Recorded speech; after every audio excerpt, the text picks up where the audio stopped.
Hello, soulmates. You're now listening to Peppers of Stories meant to soothe the souls of women everywhere. My name is Nene Akintan.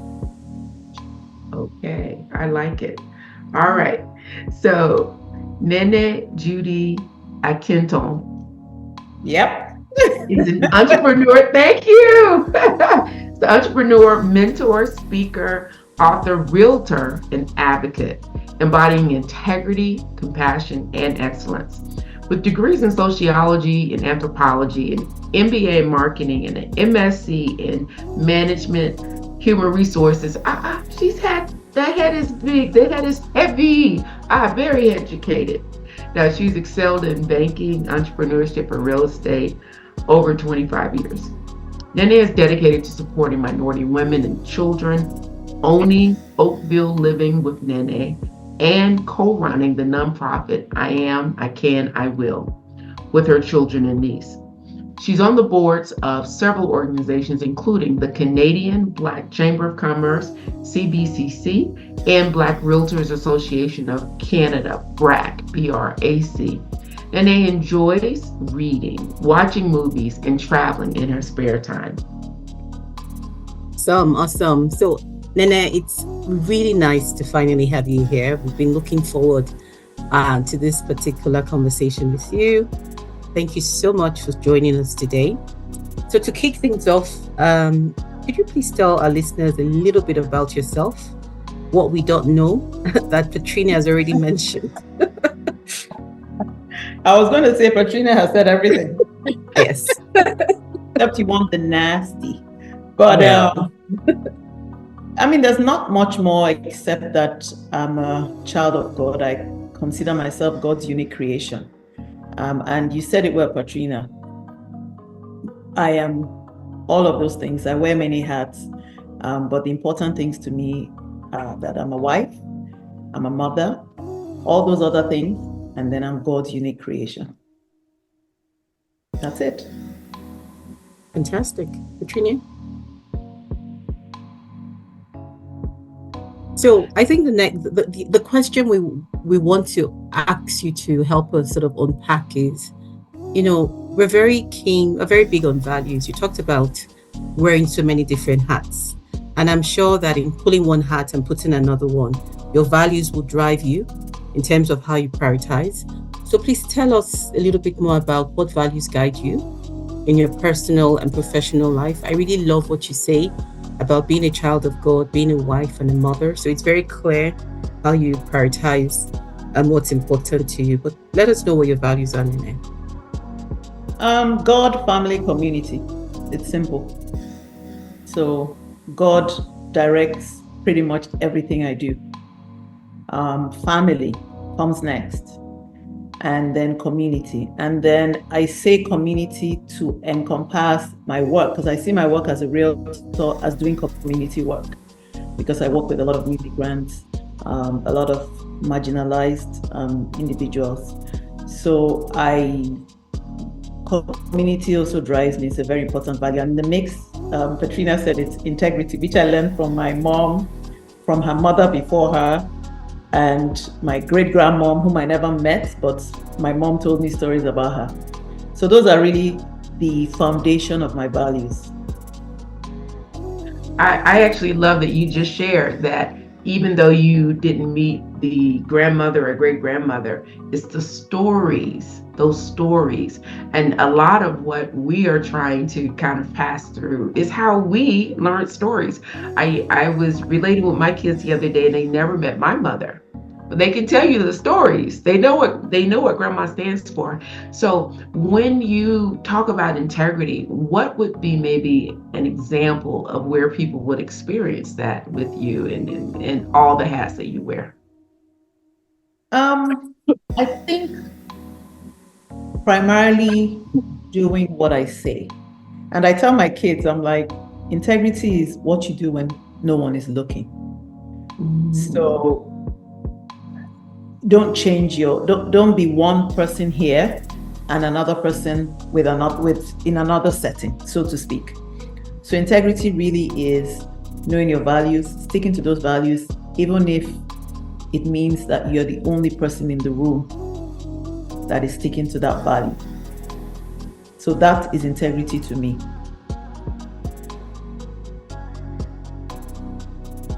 Okay, I love that. I love that. Love that. Okay. The sense of community that you talked about as well, because so many of us are divorced. Our work is divorced from community. Our work is like this separate bucket, and sometimes we have to go do extracurricular or volunteer or create something. Um, Maybe you can tell us a little bit about your journey because, yeah, I'm skipping one. Yeah, I am. So tell us a little bit about how did you end up in Canada and how did you end up with your work now being your community? How did all of that come together? So Canada was, I came kicking and screaming to Canada. I didn't want to come to Canada because my family of birth, my siblings, my parents, my business, everything I knew was in Nigeria. So Canada was because I got married to my husband, and coming to North America had always been in the cards because of what he does. So I knew we were going to, end up in North America, but I still came kicking and screaming. And when we came to Canada, my dad was still alive then, and I used to talk to my family pretty much every day. And I actually kept my watch on Nigerian time for about 6 months. Meaning, I wake up in the morning, I look at my watch, it says, oh, it's 3 p.m. in Nigeria, that means it's 9 a.m. in Canada. Kind of worked, but it just shows you how connected I was to Nigeria. So fast forward, my husband and I and our daughter, who is 24 now, but then she was 6 months old, we moved to Canada. And there were a number of factors, one of which kind of fastened or hastened it was the fact that my father-in-law was killed in a horrific way. In Nigeria, you have something called armed robbers, thieves who come at night with a gun to take your property. But in this case, they shot him. It wasn't a deep wound per se. But I think the sad thing about it was he was taken to the hospital and he was put on a gurney and just pushed and put at the side. This was a government hospital, and put at the side, and then he bled to death. He really didn't need to die because he wasn't that kind. So my husband, being a physician, was like, okay, I've always known that I'm going to, move out of Nigeria because the facilities here, but this kind of was a catalyst, or it kind of made it. He was very, very, very impacted by that event. So that's how come we ended up in Canada faster than the original plan was. So we've been in Canada in North America for 24 years, and spent 5 years in the States for my husband to specialize, and then came back to Canada. So all in all, we've been in Canada for about 19 years. Been an interesting journey, good, bad, and the ugly. But so here we are. And I was listening to a book, I'm reading a book actually called The Past by Isabel Wilkinson. And she said in the book that she was in the UK and she was giving a talk. After the talk, she met a Nigerian playwright who said something profound to her. And the lady said, there are no Blacks in Africa. And so Isabel was like, what do you mean there are no Blacks in Africa? Africa is Blacks. That's what we know. It's all about Blacks. And she goes, no. In Africa, we have Igbo people, we have Yoruba people, we have Ghanaians, we have these people who speak Swahili. But we only know we are Black when we leave Africa. So when I came to Canada, even though I used to travel for my business before we moved, when I came to North America, I would say, everything around me told me that I was Black. Everything around me. I enter a store, the way I'm looked at or not treated or not given attention tells me I'm Black. Yeah. My children are trying to do things in school that they are the last people to be picked, except for sports. Told me that they're Black. Yeah. So I say that to say that has been, and that part of the book cast was very profound to me because that has been our story. Just to buttress that, we built a home about 7 years ago in Canada. And we kept, because we knew it was a short process, we moved somewhere else, but we didn't move our mill because we're coming back to the property because we're building. And one day my husband goes to pick up the mill, because he comes every day from work, he will come to see the progress of the build. And he went to pick up the mill, and then he met this older gentleman, white gentleman, who walks up to him and goes, "Oh, you're the guy building the house, right?" My husband says, "Yes." He goes, "Oh, so you're like a soccer player, right?" And my husband is like, "No, I'm not a soccer player, I'm a physician." So that is what I mean by they tell us that we are Black because of the stereotypes. That the guy was in his 70s, that's all he knows, right?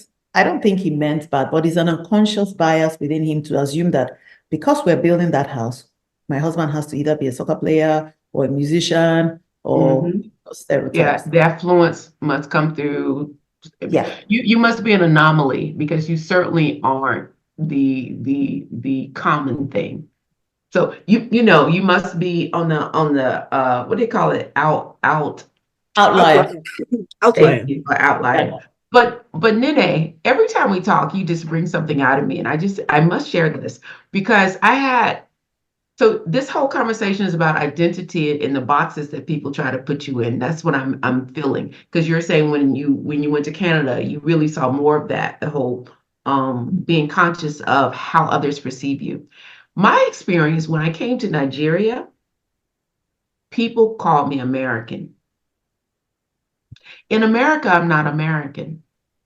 In America, I never felt American. In America, I was never addressed as an American. It was only when I left my country did my identity of an American become something that I even connected with. And it is all about the contrast.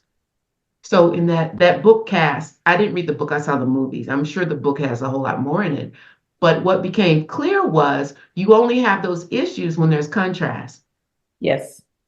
Yeah. Yep. So what you accept, I think, is also up to you. So I think part of what our listeners probably need to, what I love for our soulmates to take away is not what you call me, is what I call myself. Exactly. Yeah. Exactly. And that's something I've always told my children. Of course, when you tell them, they roll their eyes, you know how our kids are. But I know that it resonates with them because they come back and tell me stories. So my son once, in high school, he said he was in the bathroom and a kid out of the blue just said, "Oh, your dad is in prison, right?" What? Out of the blue. No conversation. They were in the bathroom. The guy just said, "Oh, your dad is in prison, right?" And I'm not going to tell you what my son did, but it wasn't pretty. And the school, it became a big thing in the school. And the boy was suspended. And because there again, unconscious bias. But I always tell them, I'm like you're saying, people can say anything, but it's how you present yourself and who you know you are. What is difficult? It's difficult, especially for children, because they're struggling with two worlds. One world at home, they're Nigerians, outside, they're Canadians, so they have our culture. But it's a benefit because they speak two languages. As my husband always says, it's like the benefit of straddling those two worlds is when you go to the workplace, you know how to interact with your peers and your superiors in a way that sets you apart, not being subservient, being respectful, but owning who you are and knowing that I am this and I can do this. So he he always says to them, there's the benefit of the two worlds. It was difficult when they were younger because they were confused. Okay, who am I? Am I Nigerian? Am I Canadian? Why is it that at home I have to be a certain way in terms of respect and the cultural piece of, but then when I go out, so my kids now actually, when they're outside with their friends, if they see a Nigerian, an older Nigerian, so I'm married to a Yoruba man, and there's a way they greet, my kids will prostrate. It doesn't matter whether they're outside. So I see the benefit. I take the good in our culture and blend it with the good in the Canadian culture. And I bet you if they hook nodes to the brains of your kids, they would show more activity because people, in the limbic brain, because people who can speak different languages and code switching, your brain is just on and you're able to pick up cues and it's like the best of both worlds. So yes, it's a gift, very much a gift. So I would say the example then would be at first you like, who am I? Identity, all these things that I am. And then as you get older, you begin to see the benefit that your parents have given you by exposing you to these different worlds. And you say, thank you. So, all right. I mean, I've known Petrina for about 10 years, and I never knew this about being called an American. So it's interesting what you have to face in Nigeria. And, Nene, it's interesting what you say as well, because my kids recently migrated to America, and it's been almost a year now. And my daughter is telling me, oh, Mom, thank you for cooking. In America, the kids don't cook, mommy cooks. And I'm like, looking at her, you're still very Nigerian. So you better bring, yourself to the kitchen and get this cooking done or clean up the dishes. And she's miserable because as far as she's concerned, but I'm in America. So what you have both shared with me, is the fact that my own kids are going through that identity crisis, what you want to call it. And it's that thing about how do you switch the code? I'm in a Nigerian house, but I'm in America, right? And I'm looking forward to how they make that full circle of realizing the benefits. And I'm going to be looking forward to seeing what happens when they come to Nigeria for summer. So it'll be very interesting to see what has changed. Thank you so much. This is very powerful. And I think at the end of the day, what we are saying is it's not what you call me, it's what I call myself. So then I'm going to segue to a different type of contrast. And it's really about our family background, your family background. And, you shared with us that you've grown up in a polygamous home. And that is a very unique experience that I'm sure our soulmates will be interested in getting some more flavor.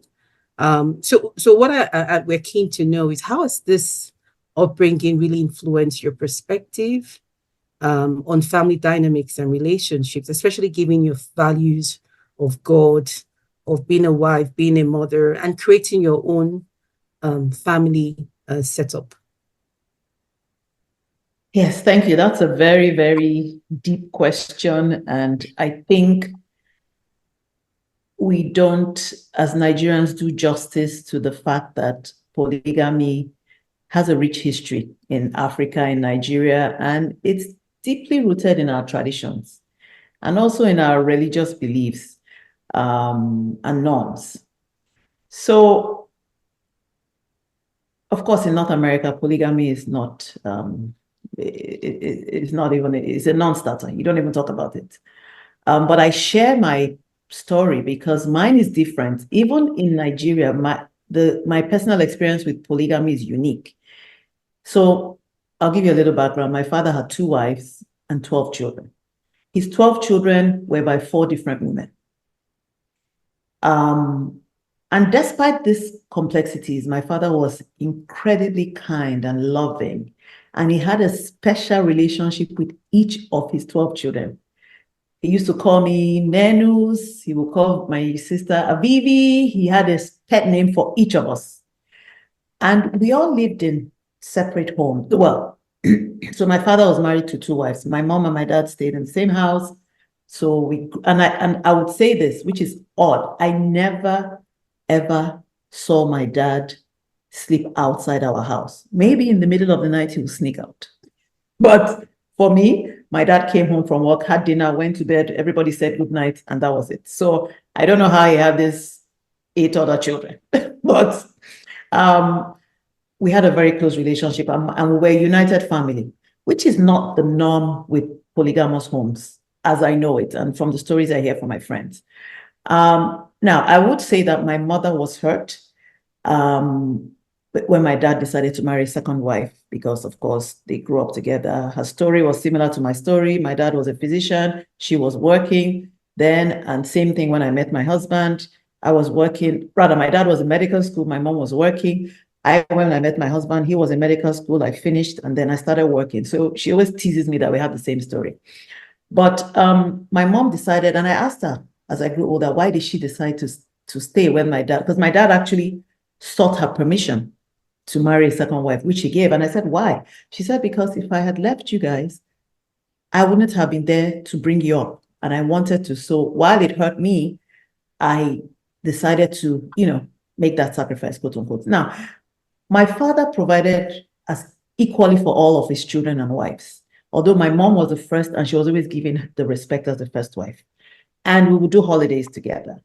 We would do Christmas together. Now, interestingly, I don't know if you know this, Petrina, but in Nigeria, we have something called the country home, which here in Canada, they call it cottage.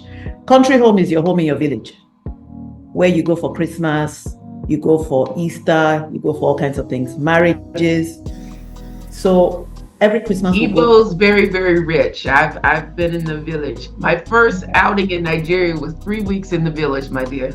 Are you serious? 1995. I was like, oh, is this like the true test? But yes, I was there for 3 weeks. So, yeah. So every Christmas, we'll go to the village. I come from a village called Ibuzo. But the thing is, my dad, my mom, and all the children. My stepmom will never come, out of respect for my mom. That was just the dynamic. So her children will come, all the children will come, and we lived in it was united. Of course, there were issues. Of course, there will be issues. It was not perfect, but my dad was a manly man, and he set it in such a way that this is the way you're going to live. We are going to live as a family. So we're in and out of each other's homes.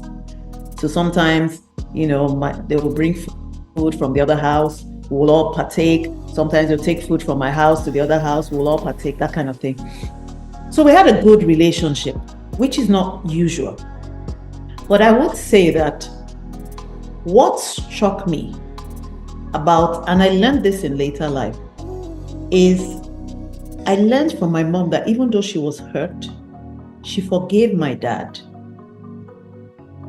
and decided to accept this family dynamic. And this taught me the importance of unity and kind of equality in family dynamics. So I had said earlier that my father had 12 children by 4 different women. So one would ask, what happened to the other children? So what happened was those children were divided between both homes. So one was in my house, one was in my stepmother's house.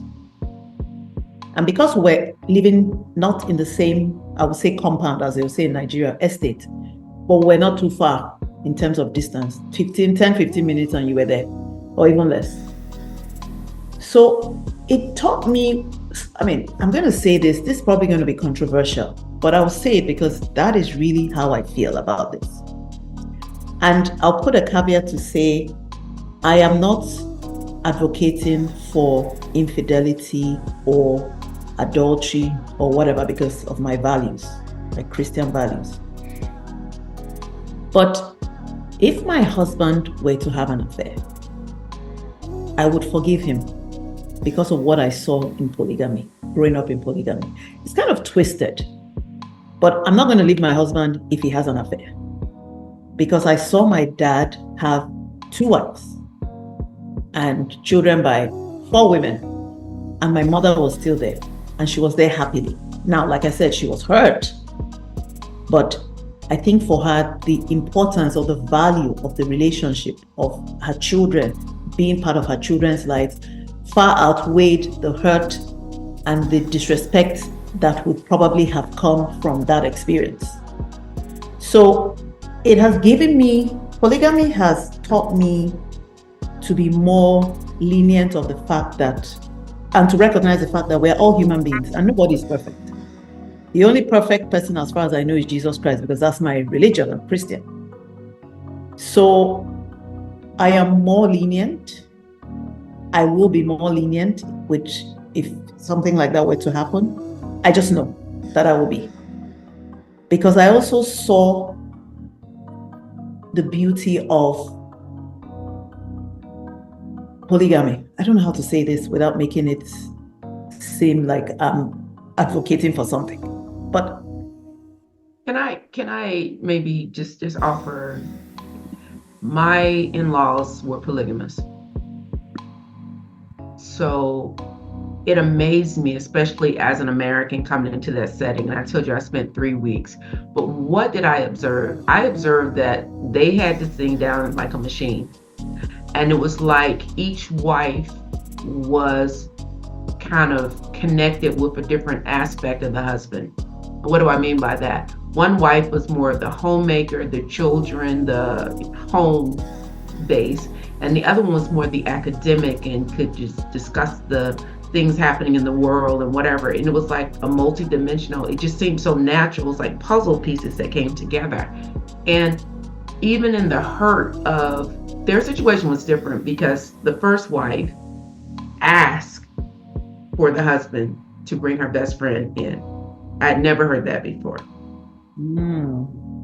Yeah, that's the way you kind of set yourself up for success, right? Bring my best friend in and we good. As I said, that was wise, that was smart. But anyway, I feel like you're bringing up the law of trade-offs, because trading off and deciding that my anger for infidelity to run away, okay, I win, it's like winning for the day, but losing for your whole life because you don't have the relationship with your children. So going back to your values to help you to trade off and say, okay, what are some things that I might be able to, kind of balance out in my head, and living your truth about it. That's what I'm feeling from what you're, I know you're saying maybe it sounds weird, but it's making a little sense from the perspective of, once I determine what's important to me, I will filter my decisions based on that. Yeah. And that's what your mother did. Thank you for articulating it. Yeah, that's exactly what I'm saying. Yeah. And I can see Jay's face. She's like, So the thing about it is part of me, right? It's interesting, Nene, because I know that my grandparents, my father was the first son of my grandfather, who was titled in the village and had many wives. And there was also some kind of mechanism that was put in place. Because I didn't grow up in the village, because I never really went to the village, it's not something that I can wrap my head around. Even my own personal relationship today with my husband, but it's something I respect because it's cultural. It's something that it's a dynamic that has been in play. Like you say, we have a rich cultural heritage in that regard. And even in modern day, we have situations where it's not exactly a polygamous relationship, but I've seen very close family members sacrifice for their children. And at a very young age, you would challenge them to say, how can? I mean, you swore a vow, there's supposed to be fidelity with this vow. How can you possibly accept? Why are you not leaving? Because we have grown up in the era of Mills and Boone. You see what I mean? And that era of, love this person above all, and you stay with this person. And it's very interesting because as we get older, we actually realize the point you raised, which is no one is perfect. People make mistakes. I mean, women are also drawn to men, right? And they also make mistakes as well. And it's very easy to happen. We just, like you have mentioned, have to be very clear about our values and so on. But it's something that is very hard for me to wrap my head around. If it were to happen to me, it'll be interesting Um, it'll be very interesting. But I also think it also depends on what age your children are at. If, for example, you had mature children who were able to take care of themselves, maybe the values and priorities will be different. And it's about not compromising to say, you know what, if you want to do this, go do it. My kids are fine. I'm going to go my own way. So I think that the decisions we make evolve as we move in different phases of life.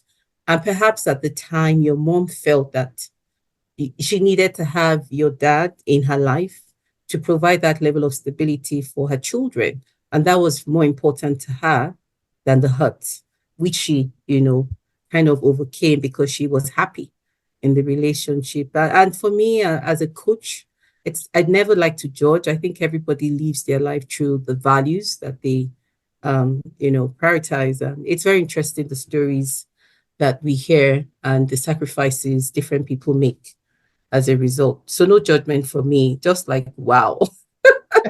Just the feeling of wow. Like if Yeah, this were to happen to me, what will I do? yeah, and I hear you. It depends on what stage in life you Yes. are.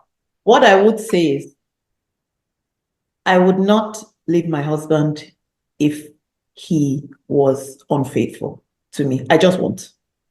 Now, if he wants to live with the other woman, that's a different conversation. I would take him through the ringer, and all whatever money he's making, he's going to be looking after me for the rest of his life. So that's where the balance Put it that comes in. way. I mean, we could separate for other reasons, but I don't think infidelity, and this is me, everybody else has their own choice. Of course. This is a choice I have consciously said to myself that infidelity is not going to make me leave my husband. It just won't. And I know that it's because I saw polygamy work the way it did. And because I saw my socialization, kind of made me realize that, okay, wait a minute. My mother did this, she survived. But I'm not advocating for polygamy or polyamory or whatever. I'm just saying that that's not a reason for me to leave my husband. Infidelity, no. Other things, yes, probably. Probably if he decides not to make the bed. As little as that, yeah. I'll pull up the seats on the toilet. But then the other one. Yes, yes, yes. It's about priorities. I've seen on social media and other outlets where you've had conversations, very frank conversations about your past experience with sexual abuse and how it affected you from a very young age. And I'd love for you to just share with us some of those experiences with the spirit of helping us to see how you responded, how you were able to overcome some of the challenges that came from that, and tell us how that has helped to shape your resilience and determination. So yes, I was abused when I was about 6, 7 years old. And I have that time frame because I was during the war, the civil war in Nigeria, my parents moved to Ghana. So my father was a physician and my mom was a school teacher. So they moved to Ghana as a result of the war. And in fact, my mom was pregnant with me. She told the story of how they were driving and they almost got shot because they arrived at a checkpoint with Nigerian soldiers. Because we are Igbo, so I was born Igbo, so we're from the Biafran side. And so they were driving to Ghana and they got to the checkpoint and they were almost shot. We were almost killed. And what saved us was the fact that my parents spoke Hausa and those Nigerian soldiers were Hausa soldiers. So they spoke Hausa and they let them get past and then, they ended up in Ghana. So I was abused in Ghana. So we had a house help and a cousin, and both of them had the same name, let's say Peter. And one was called Big Peter and one was called Small Peter. Big Peter was the house help and Small Peter was my cousin. But I remember that Big Peter would come at night And I remember some sticky, some liquid, which now I remember growing up was semen. And so I used to have those flashbacks. And it wasn't till I went into therapy and, I started to understand what was really going on, because I would have, and I'm like, I didn't know what that was. But the impact of the sexual abuse, it was horrific. The impact of it on me was, it now led me to seek. So fast forward to, we moved to Nigeria from Ghana. My That's father where I was started. going, because you had a Ghanaian experience and you had a Nigerian experience. Yeah. Okay. So when we moved to Nigeria, as I grew older, so this was when I was 6, 7. So I grew older. We had a lot of house helps. And then the sexual abuse continued. And I thought that was what it was supposed to be. And I never told anybody. I didn't tell my parents. And what I used to do was I would now go and seek out the house helps, thinking that that's what I was supposed to do. So it was a twisted experience for me. And then I had a cousin who, sexually abused me as well. And then there was the house helps. And then there was yeah. So that was my experience. And for the longest time, I was very angry and very combative, not as a child, but as I became an adult.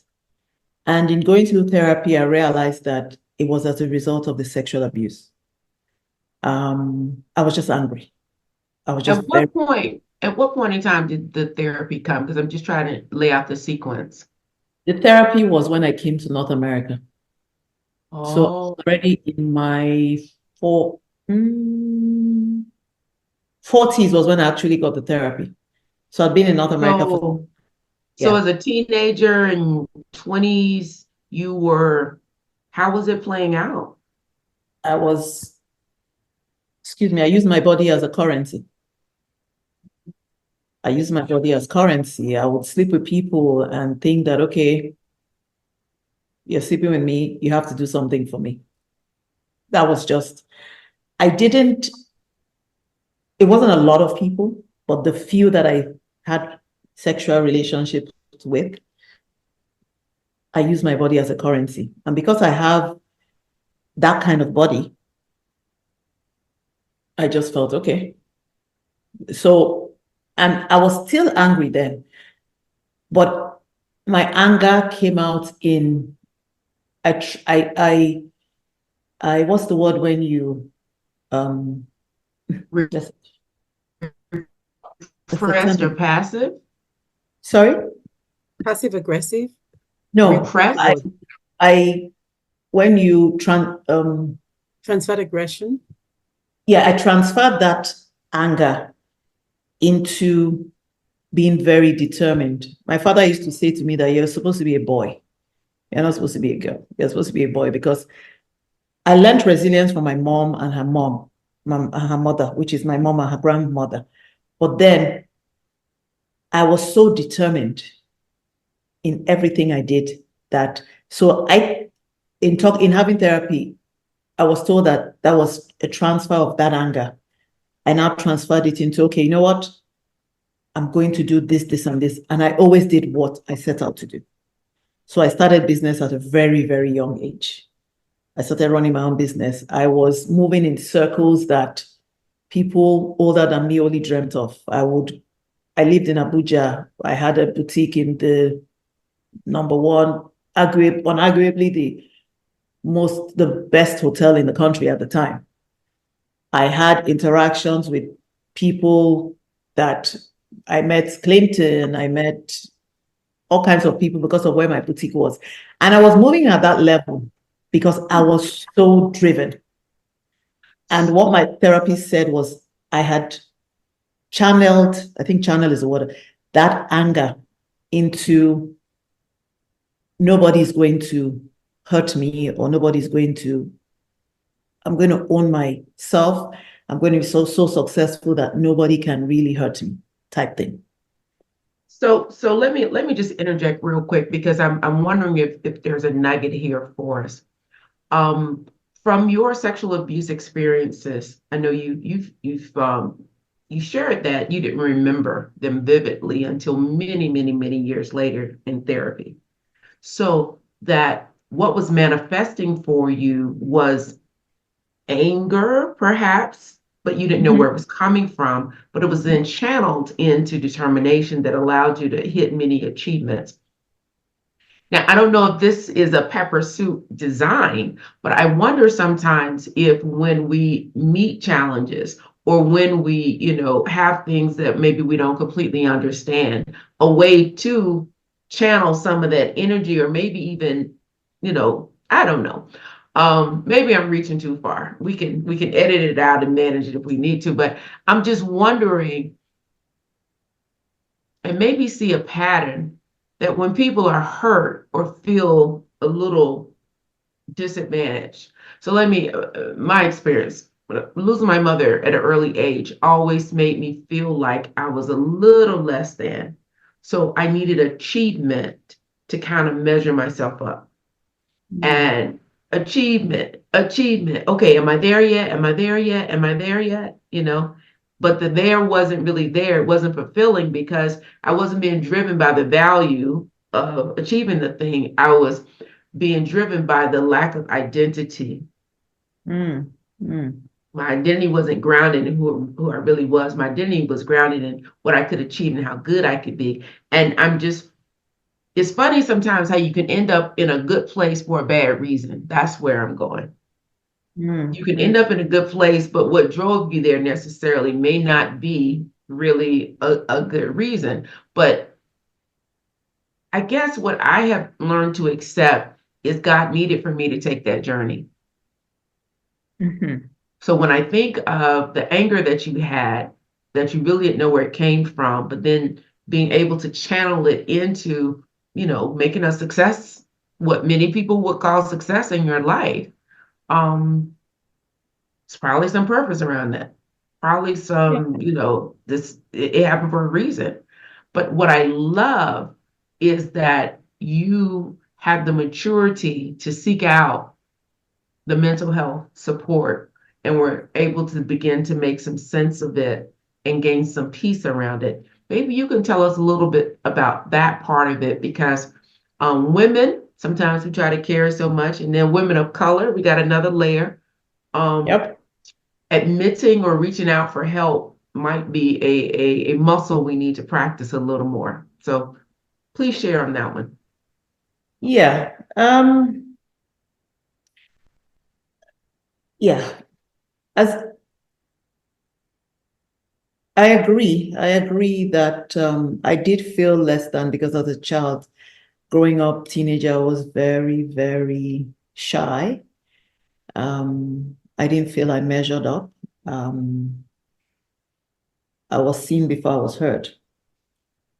And seeking therapy was, my husband actually would say to me that, Nene, do you know that sometimes when I reach out to hug you at night, your reaction is violent in the sense, not violent like that, but you push me away. And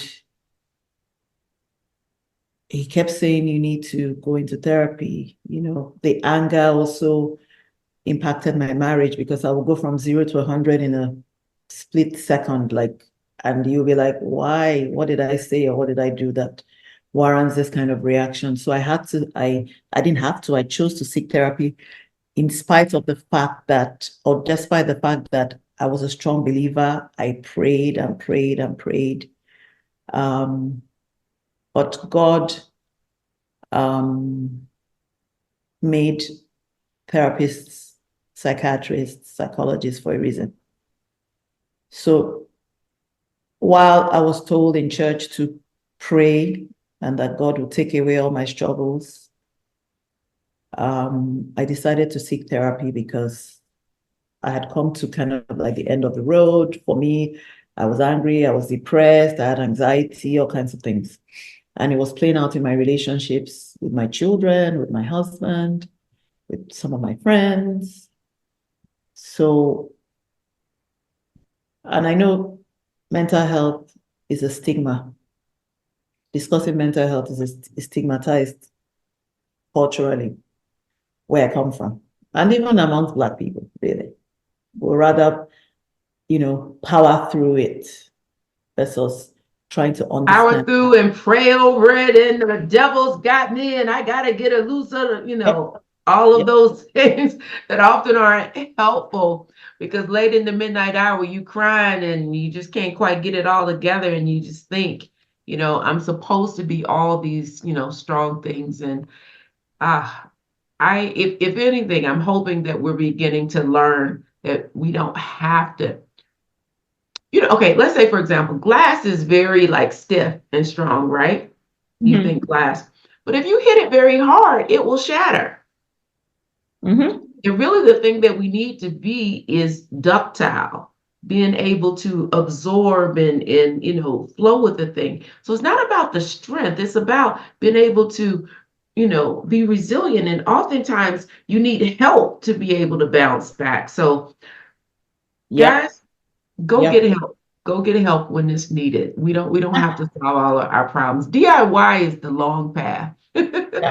And it's interesting because growing up, and I'm sure a German can testify to this, we would see people with, untreated mental health issues being labeled as mad and shunned, because you go to the marketplace and you see them, like a farmer's market, you see them walking around, some naked, some with tattered clothes, picking food from the garbage, but some of them just had some untreated mental health issues. And even in schools, you see where certain children were always the ones that got into trouble. I realized that I was diagnosed with ADHD in North America.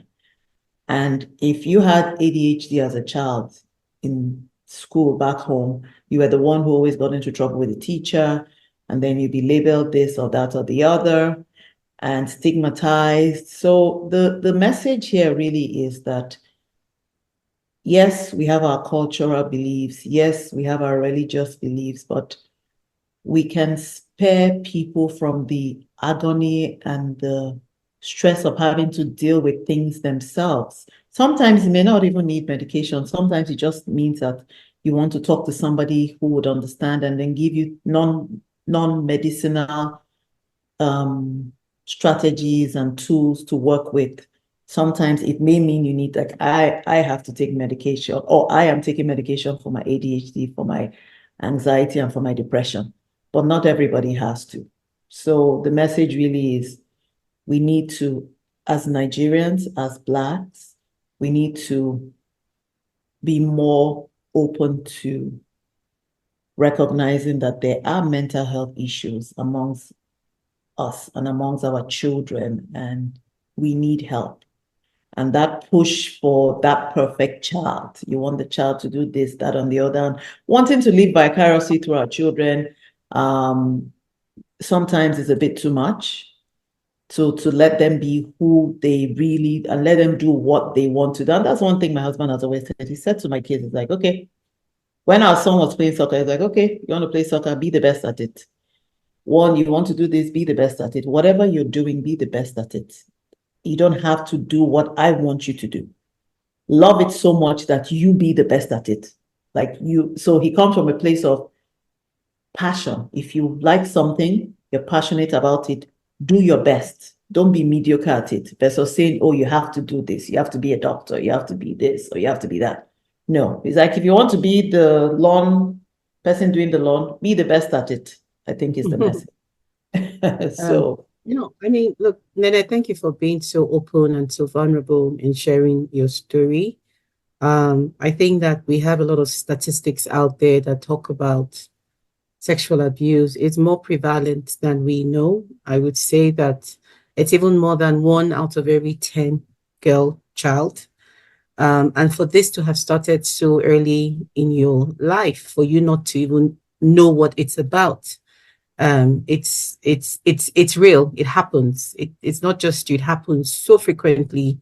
And I would also say that this reminds me of my own personal experience where extended family, They tell you, come sit on my lap.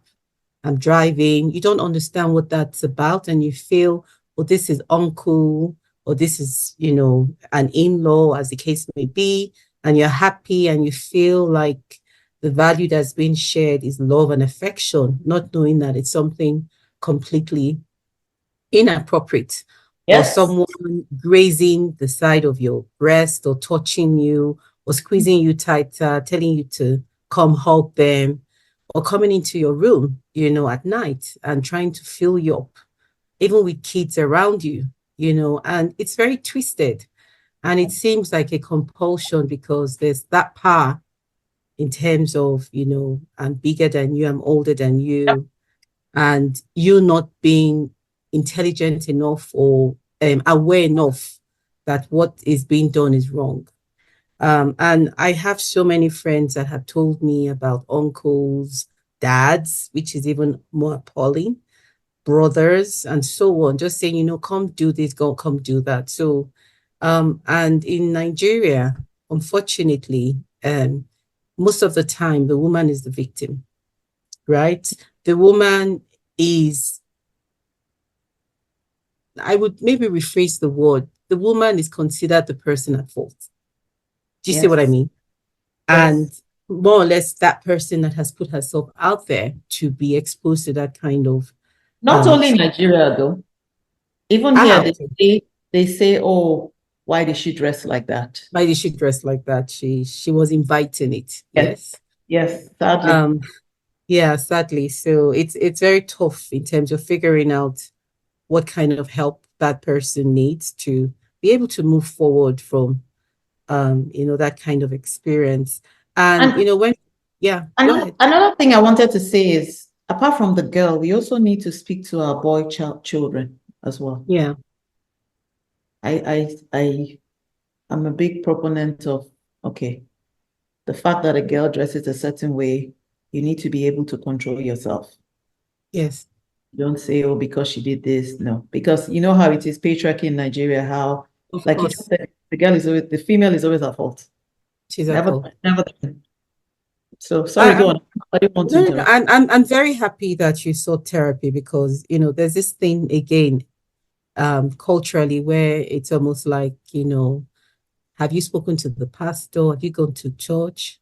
Katrina talked about it. What did the pastor say? What did the priest say? Have you confessed your sins? So if my Yep. pastor hasn't told me, then I'm not gonna do it because my pastor is my God.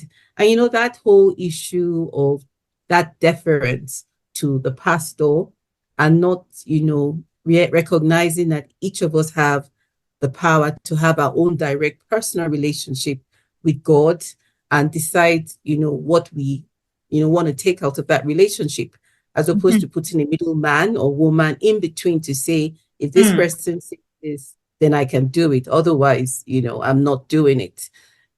So I think the question really for me is, how do you, Nene, given the value of therapy and so on, how do you advocate for prioritizing self-care and personal growth, especially in communities where there may be pressure to prioritize prayer over seeking professional help for mental health challenge? That's a big deal for us. It is. It is because of the intersection of religion, and Exactly. mental health. It's a common struggle amongst us.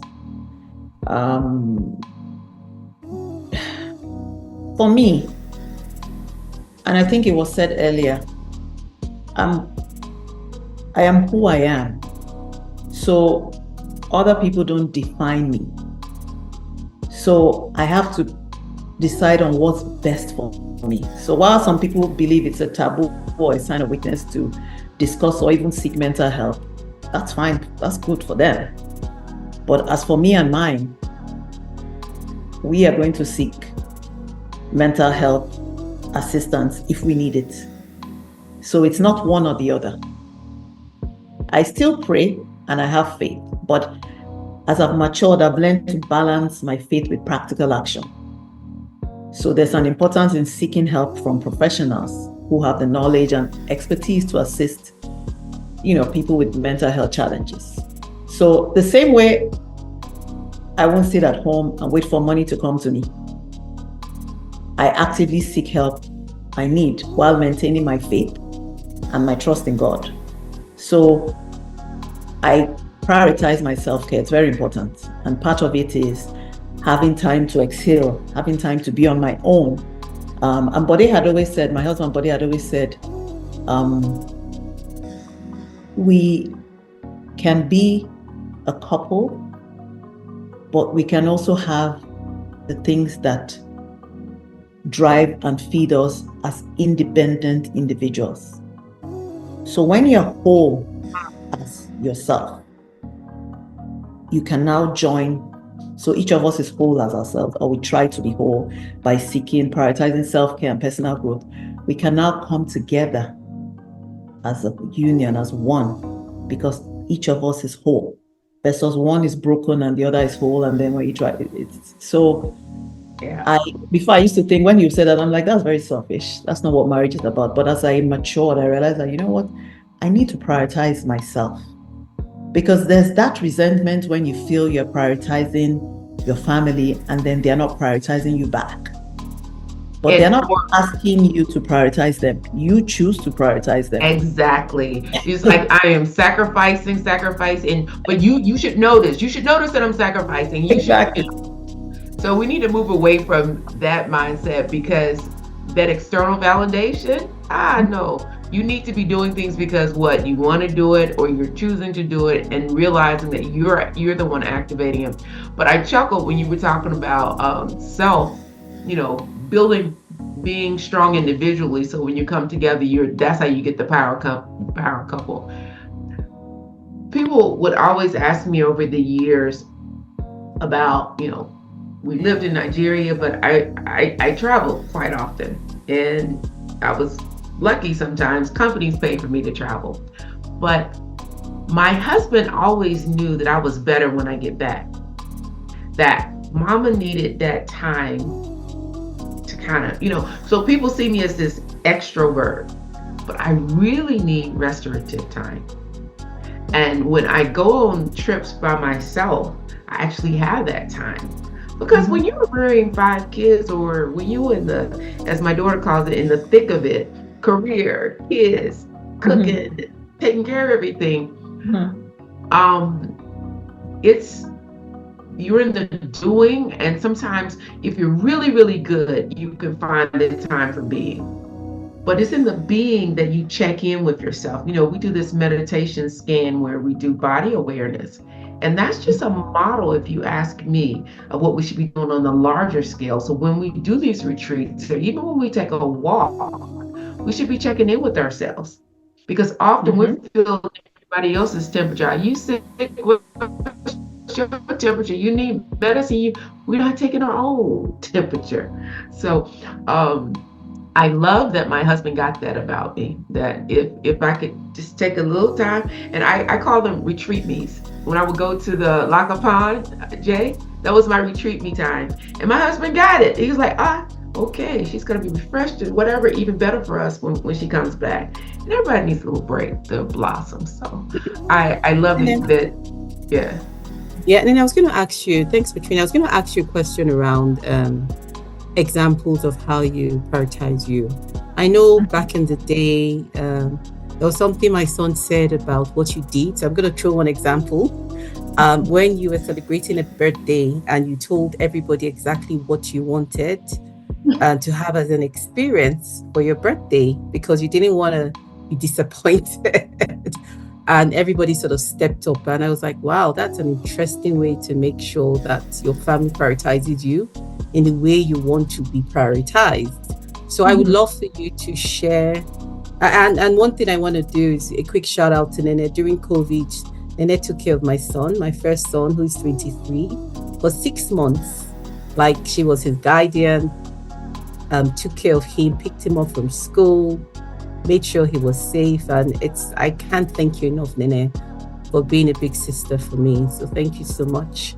So that's a bit of a segue. So I'm going back to the question. Yes. So that scenario was actually Mother's Day. Yeah.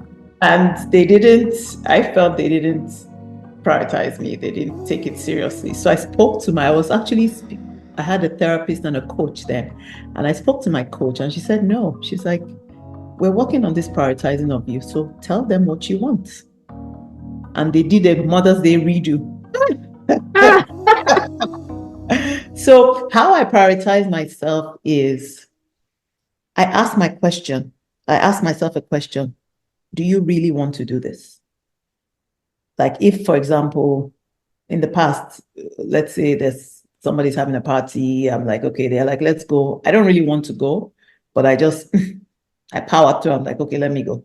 So now I pick and choose what I do, how I do it, when I do it. I also love me time. I love me time. So sometimes, and even during that COVID period, I would drive once a week. I'll just get into the car and drive for 1 hour. I'm not going, because then we couldn't really go places. So I'll have that time. Maybe I'm listening to a book or listening to praise and worship or just driving. I am intentional. And then I like to read. I now make out time for myself to read. So I don't push myself beyond what I can do. And my sister-in-law, who is also, she's my sister. She's one of my best friends, Henrietta. She's one of my ride or die. She told me many years ago, she goes, Nene, start as you mean to finish. Oh no, start as you mean to continue. But there's certain things I want to do. And she's like, are you sure you can do this thing? You can do this continuously. Maybe I'm trying to help a friend or trying to help my mother-in-law or something. She's like, make sure you can continue this, because if you start it, the expectation is you're going to be continue doing Exactly. it. Yeah. So that's kind of the way I prioritize myself, by asking myself, do you want, even with clients now, somebody approaches me or they want me to help them sell a house or buy a house. I talk with them and I decide whether I want to work with that person or not. Because I don't want stress. I've learned how to protect my space. I don't want any toxicity. Life is too short. I just want to be happy, to praise my God, look after my family, do my work. So I'm intentional with where I go, what I do, who I do it with. Yeah, I love what you say, because as you started to talk, you reminded me of what my mom told me many years ago, which has kind of defined the way I make my choices. She says, don't start what you cannot finish. So there are certain boundaries I set even with my husband, with my kids, at work. I need to do that more at work. I know Patrina knows why. In terms of setting boundaries, never start what you cannot finish. And I remember a conversation I had, I think it was Wim Bees, where we talked about self-care. And it could be the smallest thing. We had someone who said she's a food aficionado and she likes to eat, right? So when she wants to be happy, when she wants to choose to be happy, she goes out to a restaurant. She doesn't care how much it is. She has a budget. She takes what she wants. She's happy and she goes back home, right? Right. Um, it's really that thing about wanting to choose your happy. So thank you, Nene, for that. I'm going to pull it over to Petrinia. I know you have a hard stop, but we still have a couple of questions. So go ahead, Petrinia. I'd like for you to share. You mentioned in our initial conversation around community and this thing called japa that I may not pronounce correctly, but the myths. Yes, say it for me one more time. Jakpa. Jakpa. How do you say it? I don't even know. How do you say J? Jakpa. I'm not Yoruba, so I may not be pronouncing so well. So for all of our listeners around the world, JAPA is a Yoruba term that's being used as people, the brain drain from Nigeria to other parts of the world for economic and opportunity and all these other reasons. But what I want to shine light on is, moving to Canada wasn't your groove initially. You've now seen the beauty of it, and you've made community out of your real estate business and all your nonprofits and things that you do. I wanted to shine some light on some of the myths of the relocation to Canada. And you had mentioned something to us. So, from a place of authority, please share Japa Canadian myths and what people should know. Yeah, so yeah, that's a great question because it's people think this whole Japa thing and coming to Canada is a bed of roses, and it isn't. Growing up in Nigeria, I really didn't fully understand the struggles of African Americans on the impact of slavery. And it wasn't, I said it before, it wasn't until I came here that I realized that I was Black. So, of course, the benefit of that, it has made me patient, understanding, and also reinforcing my pride in my identity. Having said that, though, beyond even discrimination, when you come to, so people, there are different ways people do it. You can send your child as an international student, you can come and work on a work permit, or you can get the permanent residency.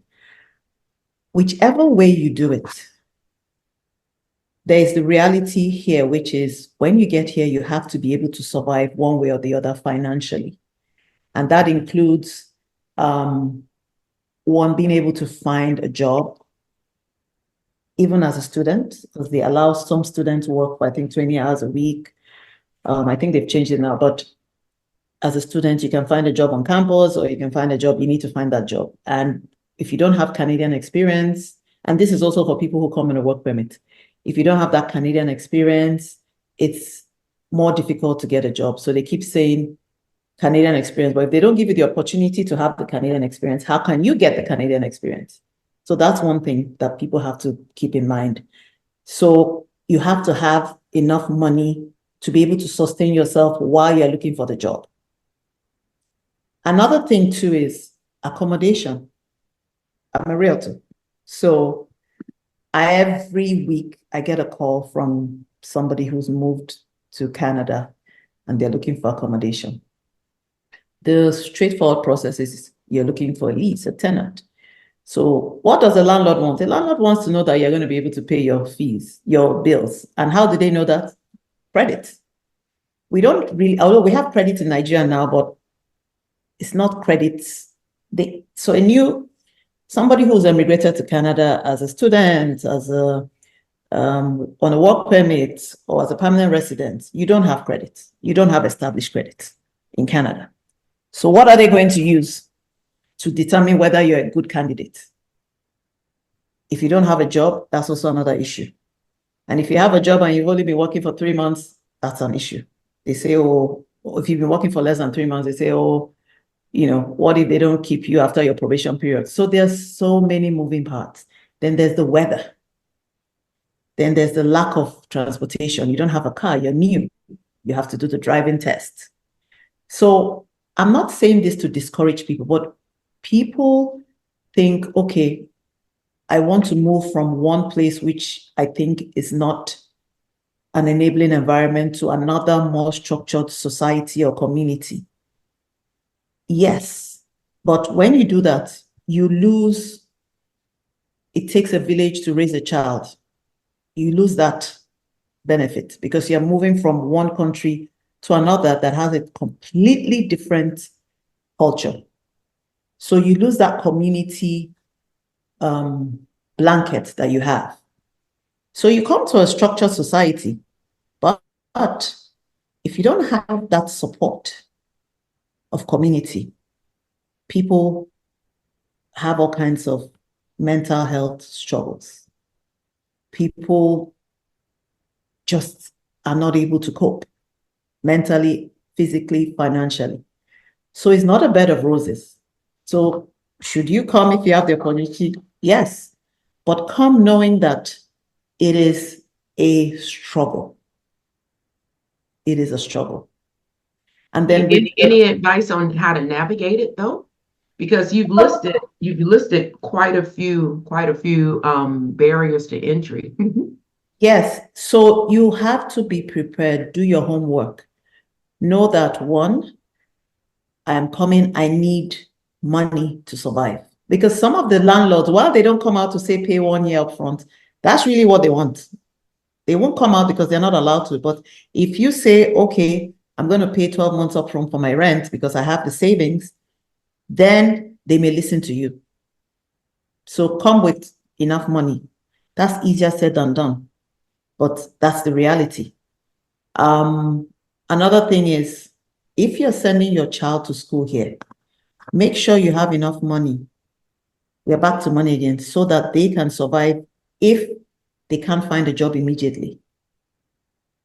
Because what is happening now too is some international students are seeking asylum because they are not able to pay fees. And the school is like, okay, if you don't pay fees, you have to leave. And they're stuck and they're seeking asylum. So don't send your child if you know that you don't have enough money. It's easier said than done because of the currency, the exchange Yeah, rates. it's a lot. It's a lot of pressure on that. You're right. It's It's a a lot of lot of pressure. That's pressure. an interesting dynamic. Yeah, but I mean, I don't want to tell people what to do, but money is very important. And then look for a community. There are a lot of community organizations in Canada, Nigerian community organizations in Canada, that you should reach out to even before you come. So that way you have some kind of support system. I work with some community organizations that part of the mandate is to provide a soft landing for new immigrants. But there's only so much you can do, right? We can do if we have, I mean, it's a finite bucket of funds, it's a finite number of people who can house people when they come temporarily and all of that. So money, seek out a community organization that is verified, not just anyone. And as a community organization, they shouldn't be asking you for any money. So if you seek out some people and they're saying, oh, bring money, you know that that's fraud. Wow. People will take advantage at that point. Yeah, or people do. People have lost money, yeah. And then also people tend to work with some quote unquote immigration consultants who are, some of them are frauds. They will take money from you and not deliver. So people need to do their homework. So yet again, reach out to community organizations on ground who know, who are the real ones and who are not the real ones. Okay. There are also some lawyers here who give pro bono services as well to help migrants. Yeah. So when you reach out to some of the community, one of those community organizations is Nigerian Community of Halton. So they have different, professionals who help new immigrants, who help students who come here and they're in a bind, that kind of thing. Can I ask that we get maybe a listing from you of some of these reputable community organizations and professionals that could help with that soft landing or ease the transition, and we can include it in the show notes for this particular episode? Yes, I'll be happy to provide that. Yeah. So this is called dipping into the well of your experience and hopefully pouring out to others who can use that help. Handing back to you, Jay. Hey, thanks, Katrina. So, I'm just wondering, and I think this might be the final question, is you talk about, God, family, community. When we think about this podcast is primarily for soulmates, for women everywhere. And the stories you've shared are really, really powerful, Nene. And what I'm curious about is the role of friendships in your life with other women. So it's really for you to please share with us the importance of relationships with other women in your life. If you could touch on how these relationships have contributed to your personal and professional growth, that would be really interesting for us. And that would be a final question before we go into rapid fire. Oh, there's still rapid fire. Yes. All right. And it's rapid. Okay. So this question I'm happy you have here because my relationships are key and very important. My relationships with other women and I dare say men, because I have some very close friends who are also men, is very key. I call these people my ride or die. And these are people who have been there for me because they are honest. They tell me as it is. They are supportive. Even while telling me as it is, they are giving me suggestions and ideas on how to do things differently. They are always there for me. I can pick up the phone day or night and call them and get. So they are a source of joy, comfort, and growth for me from actually being a child into my adult life. So, and that's one of the things I do. You had asked me earlier about self-care, is I'm intentional about whom I surround myself with. I'm intentional about the people that I allow into my personal space. So I'm a community person. I do a lot of community work, so I'm out there a lot. But when it comes to my personal space, I'm intentional about who I allow within that space because of my mental health. I want people who are progressive, forward thinking. I don't want pull me down people. And there's a lot of pull me downs within our community as Black people. And I'm very sad about that because we go out to the real world, and because of unconscious bias, anti-Black racism, is already a struggle. We're already being systemic barriers already try to keep us down. But we try to overcome that. So when we now have pull me downs within our community, it's, to me, I tell my children, I'm like, make sure you surround yourself, make sure you have different friends. I've always told them. So if it doesn't work with this one What does today, a pull me down look like? Sorry. Talk to us about what is a pull me down? How do we recognize it when we see it? pull me down is it's a negative. Pull me down is negative. It's negative in the sense that you see somebody who is either your peer or doing better than you or less than you or whatever. And I don't mean financially.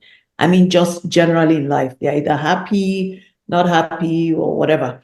But wherever they are, instead of trying to help them move one step up, you are bringing them one step down, either by the kind of things you say about to them and behind them, the kind of things you do, the kind of unfounded things you repeat about them, your inability to be happy for them. And so that I see as pull me down. That to me is pull me down. Yeah. Yeah, and sometimes when you become progressive, there are people that might not be able to go on that trip with you, either for their own personal limitations, they can't see themselves. So a lot of what you're talking about is identity, because people who have a lower view of themselves, we in Black American, we call it crabs. All the crabs try to pull each other down. So we're all confined in the same barrel, but I'm trying to pull you down. And wow, if I pull you down, it doesn't lift me up, it just pulls you down. So why aren't we putting more energy into lifting ourselves and others up? So thank you for that. Pull me down syndrome was new to me. That was new to me. So I appreciate that. So in that pull me down, how do you've got your ride or dies on the left and you've got your pull me downs on the right. How do you navigate that? Just by being intentional and deciding that I don't need the pull me downs in my life. I just continue with my ride or die. And would I be cautious to the pull me down? Yes, I would never be discourteous to people. So if I see, I'm like, I hello, but then it stops at hello. If you need help, I will still help you, even though you are pull me down, but it stops there. So I don't, I don't give you more time than you need. And I've had to move some people from not ride or die. My ride or dies have always been my ride or dies, but I have people between pull me down and ride or die. So I've had to move people from there to pull me down because I'm like, okay, I don't need you in my space. I really don't. And I think this happened more recently. And Derek, here again, it's this is a scenario of, as a community, how do we engage as Black people? How do we engage as Nigerians?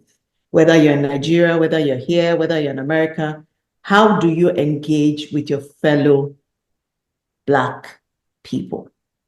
So in doing community work, I've seen how, as Black people, instead of trying to move ourselves up, to your point, the individual who feels they cannot see themselves up there decide to put roadblocks for people who are trying to do things for the community.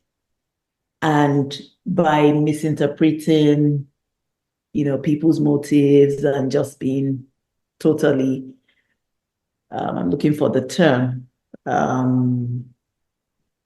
just being a pull me down. I don't know how else to put it. And so being jealous, being envy, being small-minded, being, only the person taking the action knows. I'm the only one that knows my intent. You can only experience my impact. So each time we try to figure out people's intents, we realize this is not a science, and we may not be good at it. And guess what, guys? We're also putting our own lens on it. It was something I read recently that says that when people project that kind of stuff on you, it's really their own stuff. So, what was the law of 4 agreements? Was it law of three agreements we read, Jay, in the book club? I think it was 4. Yes. It was 4. One of the agreements is when people lash out at you, know that it's not about you, it's all about them. So when you begin to take that as a framework for how you interact, then you can move, just like you were saying, and you almost put a force field around yourself to be able to prioritize yourself. When you were talking about prioritizing yourself, I was just feeling that's how you insulate yourself from some of those pull-me-downs as well, by identifying that, you know what, what is it? What did Celie say? Everything that you trying to put on me is going right back to you. Right? Yeah. So, it's that thing about don't take anything personally. Nothing others do is because of you. It's a projection of their own reality and their own dream. And when you're immune to the opinions and actions of others, you won't be the victim of needless suffering. Don't take anything personal. The thing is, when you're in the moment, it's difficult. It is difficult. You have to remind yourself. You have to remind yourself. And it happens to me, and I actually started, I wanted to shrink because I was gobsmacked, like, oh my God, I didn't know that there are still human beings like this in the world. But I had to just say no. I just said, it is important for me to continue to do the work that brings me joy, because it aligns to my passion of uplifting women, children, marginalized communities. So I had to put that and say, I am who I am. I know who I am. I know my intention. And whatever they're doing, to your point, whatever they're doing is about them. It's not about me. So you go, it's like a process of grief. You're like, oh, wow, this happened. Okay. Wow, maybe it's true. They're like, no, it's not true. This is who I am. And I'm like, I'm going to continue to do what I do because I love doing that. So, yeah. All right. Well, let's go to the rapid fire. Thanks, Nene. Rapid fire. Out of time. Rapid fire. So my laptop is almost. I need to plug my laptop for rapid fire. Oh no, just go on. It's 9%. All right. So secret talent, very quickly. No pause. Quick. Oh, is this a rapid fire? Talent? Yes, we're jumping in quickly. Thanks for your secret talent. Yes. Nigerian agege bread sandwich. I know how to make it. I'm gonna have some in June when I come. Yeah. Okay. Person you like to trade places with? Michelle Obama. Okay. Guilty pleasure? Chocolate and wine. Chocolate and red wine. Nice. I felt like you were going to say something else, but you pulled yourself back, but it's fine. In terms of guilt, What never fails to make you laugh? Bode, my husband. Nice, nice. Sweet. Shout out to Bode. Best compliment you've ever got? Thank you for helping my children. Times 2000. Something you wish you were better at? Timekeeping. Okay.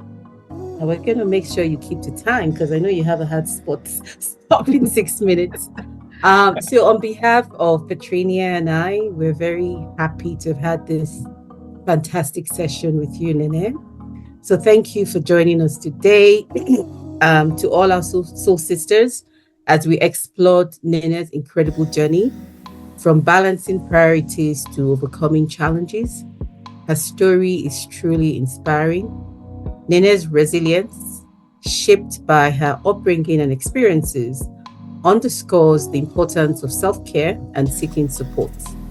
As an African immigrant in Canada, she shared valuable insights into cultural adaptation and the significance of relationships with other women in personal and professional growth.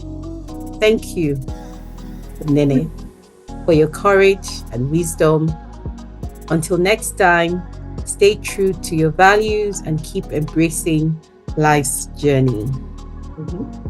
And as we wrap up, I want to remember to pamper your soul, because as we always say, your soul is your baby, and when it flourishes, so do you. And what I'm taking away from you today is protecting your space from toxicity by prioritizing you. I love it. Prioritizing you. We got so many nuggets there. With start as you mean to continue, using it as a filter before you say yes to something. I just so many nuggets there. So thank you for blessing us as well as our soulmates. So if you enjoyed this episode, don't forget to hit that subscribe button, leave a review, and connect with us on social media at Pepper Soup Stories. Your support means the world to us. So until next time, soulmates, stay inspired, keep growing, turn life's peppers into a flavorful soup, just as we've been modeled today, looking at the life of Nene Akintan. Yes. And if you enjoyed this episode, don't forget to hit that subscribe button, share with a friend, leave a review, and connect with us on social media. Your support means the world to us. Until next time, soulmates, stay inspired, keep growing, and turn life's peppers into a flavorful soup. Connect below. Bye-bye for now.